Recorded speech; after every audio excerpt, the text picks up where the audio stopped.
ನಮಸ್ಕಾರ. Gautami news Karnataka. Bagalkot breaking. ಕೊಳೆತ ಸ್ಥಿತಿಯಲ್ಲಿ ಮಹಿಳೆಯ ಶವ ಪತ್ತೆ.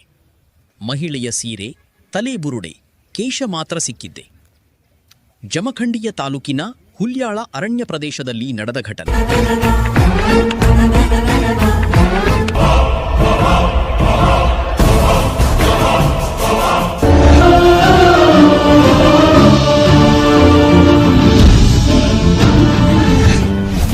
ಕೊಂಡು ಸ್ಥಿತಿಯಲ್ಲಿ ಪತ್ತೆಯಾಗಿರು ಮಹಿಳೆ ಶವ.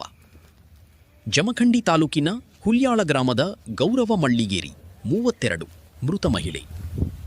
ಕಳೆದ 2 ತಿಂಗಳ ಹಿಂದೆ ಕಾಣೆಯಾಗಿದ್ದ ಮಹಿಳೆ ಶವವಾಗಿ ಪತ್ತೆ. ಇದು ಆತ್ಮಹತ್ಯೆಯೋ ಅಥವಾ ಕೊಲೆಯೋ ಅನ್ನೋ ಶಂಕೆ. ಸ್ಥಳದಲ್ಲಿ ಸಾರಾಯಿ ಪಾಕೆಟ್, ನೀರನ್ ಬಾಟಲ್ ಪತ್ತೆ. ಜಮಖಂಡಿ ತಾಲೂಕಿನ ಸಿಪಿಐ ಮಲ್ಲಪ್ಪ ಮಡ್ಡಿ ಗ್ರಾಮೀಣ ಪಿಎಸ್ಐ ಸ್ಥಳಕ್ಕೆ ಭೇಟಿ. ತಾಯಿ ಕಳೆದುಕೊಂಡ ಮಗು, ಮೃತ ಮಹಿಳೆ ಕುಟುಂಬಸ್ಥರು ಆಕ್ರಂದನ. ಬಾಗಲಕೋಟೆ ಜಿಲ್ಲೆಯ ಜಮಖಂಡಿ ತಾಲೂಕಿನ ಹುಲ್ಯಾಳ ಗ್ರಾಮ. ನಿರಂತರ ಸುದ್ದಿಗಾಗಿ ನೋಡ್ತಾ ಇರಿ ಗೌತಮಿ ನ್ಯೂಸ್ ಕರ್ನಾಟಕ. ನಮ್ಮ ನಡಿ ಸತ್ಯದ ಕಡೆ.